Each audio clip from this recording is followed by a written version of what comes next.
You are a B2B service-based business owner and you are looking to gain more clients, create more impact, and more revenue in your business. Tune in to Amplify Your Marketing Message with Campbell Rapin. Every week, we're going to take you through how to build an audience of buyers, mastering your marketing message, and making offers that convert consistently. We'll see you all on the inside.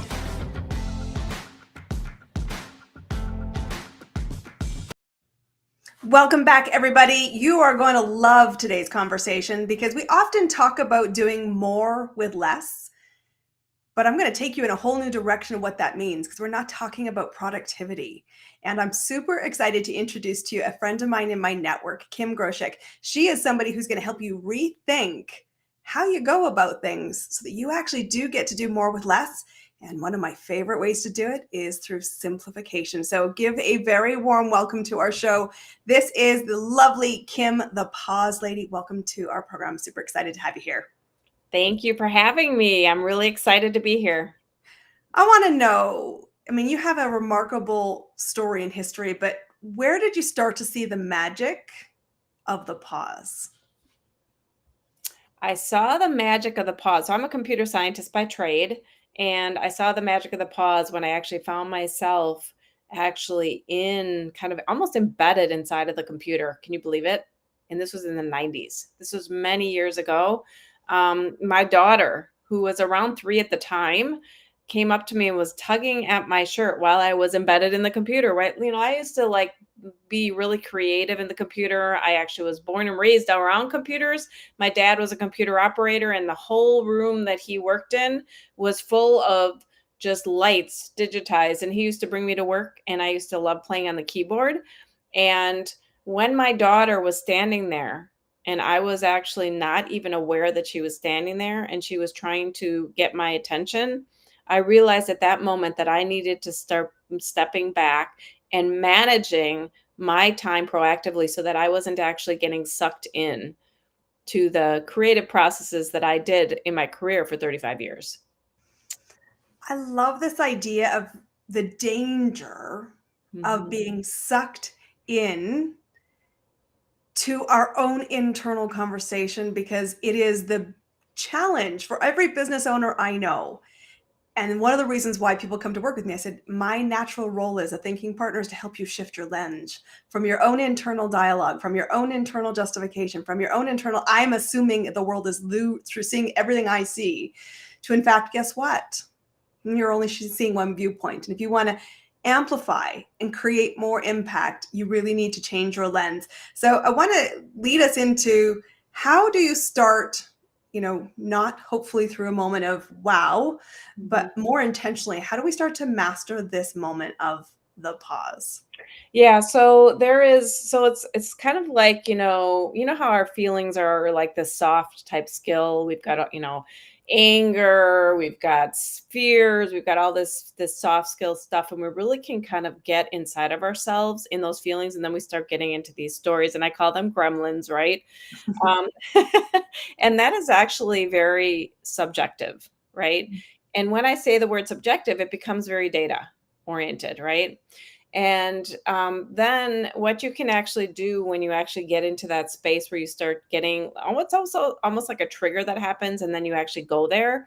There's actually catching the triggers and actually then getting yourself into an objective point of view, which is like putting this little hand out here, and that actually gives you tangibility. I taught this to my daughter actually as she was growing up, so that she could actually see herself outside of herself objectively.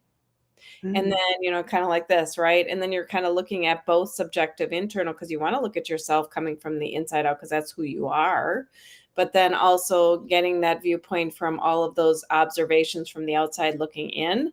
So when I personally actually catch myself, for instance, a few years later, when social media became the thing, and I was probably one of the first adopters, that was around in 2005. And people started asking me to come in and speak about social media. I actually started to get in it again, getting sucked in, but then I actually had to learn to look at myself subjectively and how I was using it. And then I would actually, again, data, putting myself like on a bus and seeing myself at the driver's seat and then seeing where the technology stood. And if sometimes the technology was sitting in the driver's seat and I was in the back seat, I had to readjust. So it Mhm. was really to, like you said, shifting your mindset to data, and it's, it actually helps you get out of those stories, because a lot of times we'll be sitting inside of social media and we'll be watching everything, right, and seeing what everyone else is doing, and then, oh my goodness, oh, what's Sally doing over here, and then all of a sudden Dave over here, and oh my goodness, there's an event over here, and oh, I just got a message over here, right? Look at all this chaos that's happening. Mhm. And then we can actually then say, oh, just a minute, where am I right now? Like, it's almost like you have to step yourself out, come out to objective, right? Ask the question, come over to the objective and say, whoa, I love that. you're inside that social media way too much. And in fact, a few years later, I actually found myself, again, as technology started to become the infrastructure, right? The driving force of what we do. Transactions always tell us what's happening in our lives, because corporations and government and everything else is setting their infrastructure up that way. I actually found myself again. So it's kind of a roller coaster, but I did find myself again because my family communicates through social media. So I'm always checking in that group, whatever that may be. And I would wake up in the morning and I would I'd go in, and all of a sudden I'd find myself looking at my watch 4 hours later. So I actually decided at that moment to deactivate social media for 6 months, and actually, I disconnected from the phone. I called the phone company right then and disconnected from my phone. Now, can you believe it? For a whole year, I did this. Wow. And how I did it, because people say, "How the heck did you do that? You're actually doing transformation in large companies." Well, I still was doing this type of thing. In fact, I worked remote for before remote became popular. I've been doing that for, the 35 years of my career. But what I did was I put an infrastructure in place where, people needed to call me for an emergency. They go through my husband's phone, but I did not go into the phone and use apps or anything for a whole year. And it really worked. And it actually, when you talk about productivity, when you actually take the pause like that experience I did, which I wouldn't suggest that you actually shut down for that long. That's pretty major, but I wanted to practice it to see if I could do it and adjust my Mhm. behavior. And when you do that, you would be surprised that what I experienced anyway is I actually got more time back. Yeah. Being, A lot of it, I would imagine. yes, because the chaos, right? So you've got all this chaos, you need to get all work done. And I still got a lot done, but I actually got my time back because I was actually focusing on getting results. They got off my plate, so there was less chaos on my plate. So then I actually had more time to do breathing, take a walks. I could learn how to swim better, so I could compete in an Ironman eventually. Just took care of myself, got connected with myself more. And when you talk about subjective, right? Yeah, I got really connected with me to see, if there were any kind of things going on with my body, right? Like, how was I eating? Am I, because sometimes you're sitting there not even aware and you're eating because you're in, All the time. How focus. many times do you eat at your desk? And how Mhm. many times do you realize, whether it's through social media, whether it's just through the email, whether it's just through your brainstorm create, I'm going to say just anything is always a flag. Pay attention and recognize that you lose yourself into that swirl. And I love this simple invitation, which is, if you recognize that there is an alternate perspective, we invite you to explore that alternate perspective and to gift yourself a break and that little disruption. And I think I'm such an advocate for be a disruptor, but a disruptor in this is disrupting your own patterns to give yourself a break. And so you have that space, almost like this pregnant bubble that will rise that says, take a fresh perspective, because seeing more than one lens is imperative for you to amplify, because you want to talk about not only now you break the pattern, but it is about giving yourself space, and you call it mindful communication. Talk to us about the power, the steps, and why this should be a non-negotiable, because of how it totally transforms the experience on both sides of the lens. Right. So I'm going to talk about speaking first, because there's different type of communication, right? Yeah. So I actually use pause in my communication. So when I'm speaking, you might notice I'm kind of speaking fast, and I do have to be alert about that. But I also have to tell myself either now internally, or I even will say, I need to pause for a moment and let you catch up to me. And so that mindful communication of giving, just speaking simply and then pausing to give that space, because what I have found is that, when I meet a new person, for instance, they're so excited to meet me, they will talk for 30 minutes without even taking almost breathing. And in fact, we even pausing and breathing, and I know we're talking about communication here. However, we are not all breathing. Sometimes we might not even find ourselves taking that time to breathe. Mhm. There are actually studies out there that actually show that we aren't breathing. So the pause gives us that moment to breathe, gives us that moment to give you time to think, gives us a moment for me to think when I'm speaking, and vice versa. It's interesting. A funny story about my own speed of talking, because I am a rapid speaker by nature. I think that's, yeah. My mother would say it's because I'm the youngest. I got to speak fast to fit it in, and yet my mother would say half the time. My husband would say this too. I don't understand you, and I need like 5 minutes to catch up to what you said 5 minutes ago. Mhm. And it's true for my intimate. So never, if you're listening, think it's not you. It's Mhm. totally a universally held opinion. I've heard it all my life. And yet, when I am speaking on a stage, I'm very intentional about the pause. And I love how you're inviting us to do that.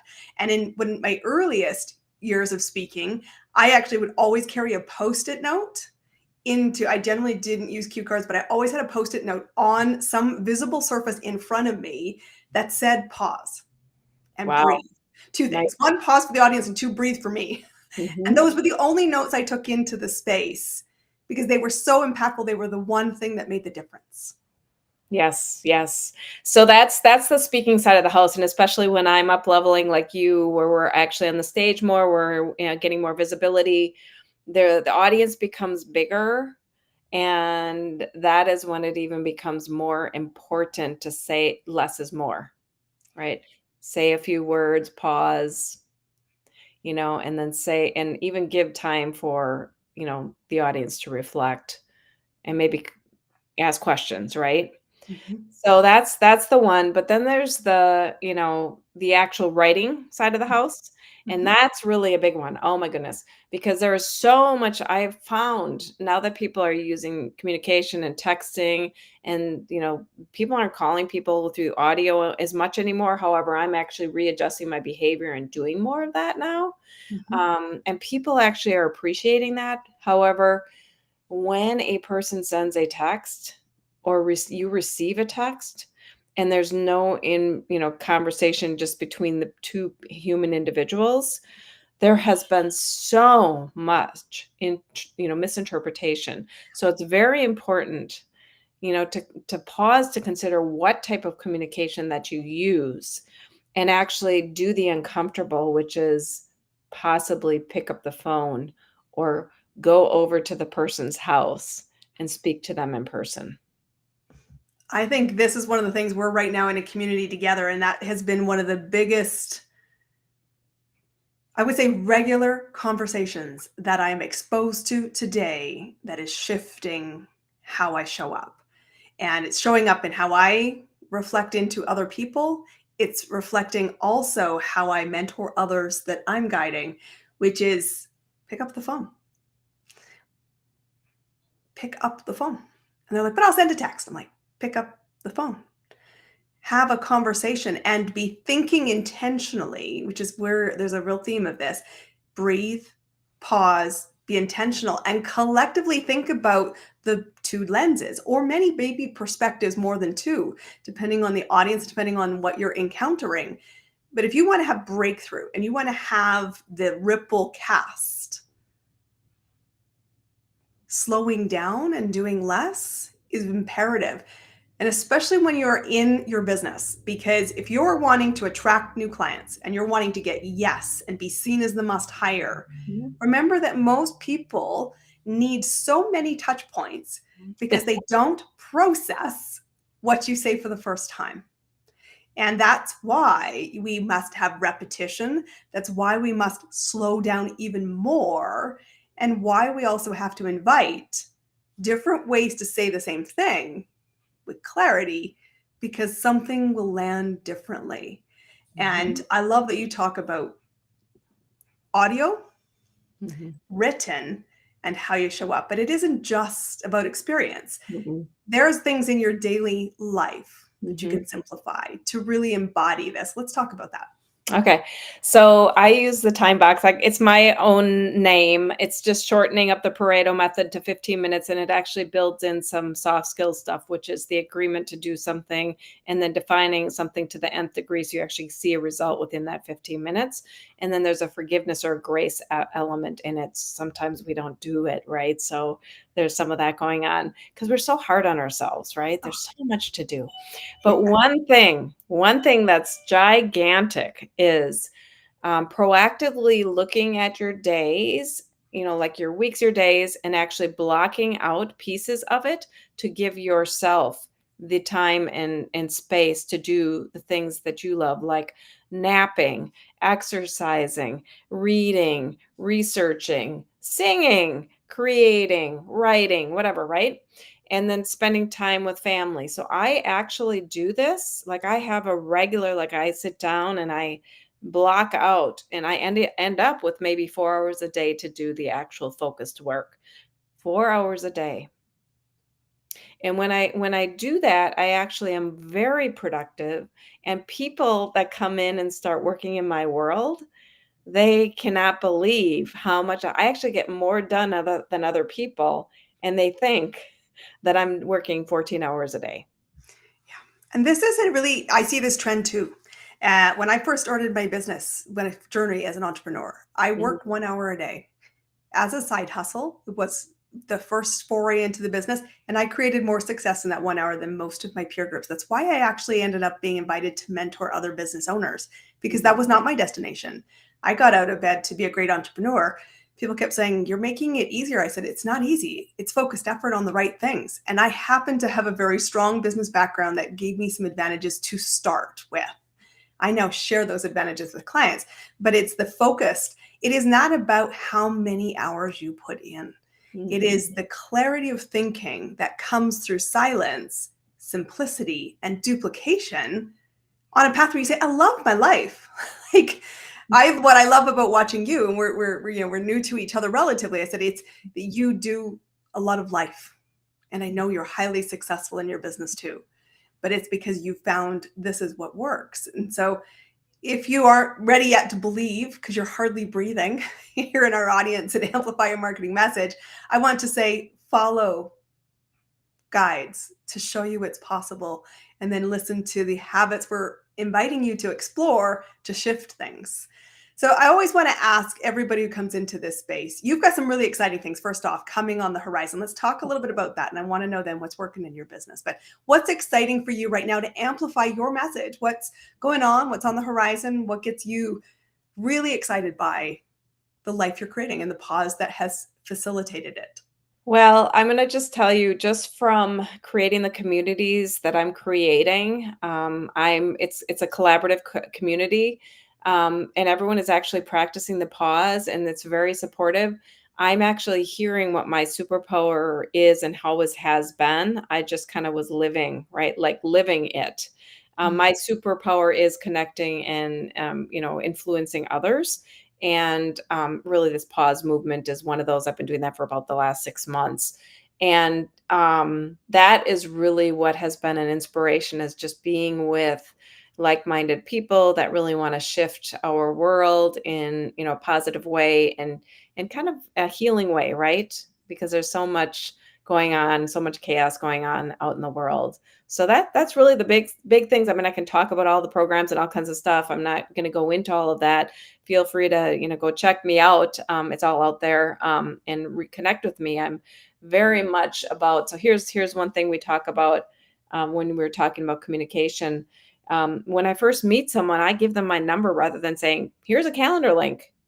Because they go and they're surprised. They're going, "You mean you're going to be available right after this for 5 minutes to talk to me?" Right? So those are just, small little things that make a big difference. I think it's so important in this space of connection. We've talked a lot here on this show about be human. Mhm. And so much is in our head of, I don't want to disrupt you. Whether that's, you don't want to phone your mother, you don't want to, text your partner, your kids, everyone, it's in our intimate family circles. If it's in our intimate family circles, it only amplifies with our client circles and with our peer circles. And yet, if you don't disrupt the pattern and become human and say, it's okay if you're not available in this moment, we can plan. But I just want to know, in this moment, I thought of you. That ripple is unbelievable, both to gift and to receive it. Yeah, I agree. I agree. Like, light it up, my friends. Yes. So I want to know, for you, what's working in your business right now for you to be creating impact? You've got these communities. Is this the thing, or is there anything else that you feel right now it's a bit of a lift for you, but we also can observe it from the outside? Yeah, so I think, everyone talks about funnels and all this marketing stuff that you use. I actually don't use any of that. What it is for me is the connection and, like you said, touch points. I'm giving gifts away to people all the time, and, people, because that's what it's about. And, I work with, like, I'm talking with people for like 6 months with all different kinds of things where I'm giving, giving, giving, but people start showing up because they want more, right? So it is there are ways to bring people together through in-person networking, which is really my strong suit, right?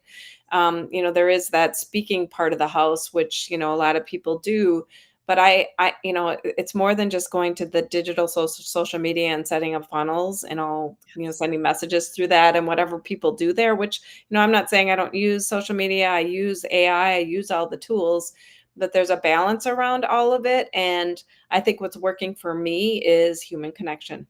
I love that. I love that you're seeing a theme here. And my friends, it's because we're trying to light the way. Kim, it is an absolute pleasure to have you in my network. We're inviting you to master your message, step into the pause and disrupt the pattern so you can see a new perspective, gain that clarity so you really have the life you want.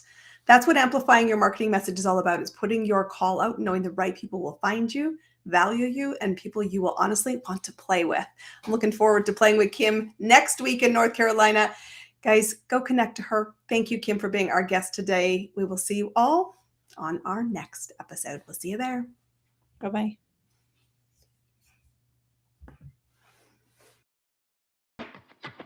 That's a wrap on another amazing episode of Amplify Your Marketing Message with me, your host, Christine Campbell Rapin. Be sure to subscribe on your favorite podcast platform so you don't miss another great episode. And be sure to visit christinecampbellrapin.com/podcast to get a free resource on how to master your marketing message. We'll see you all on our next episode.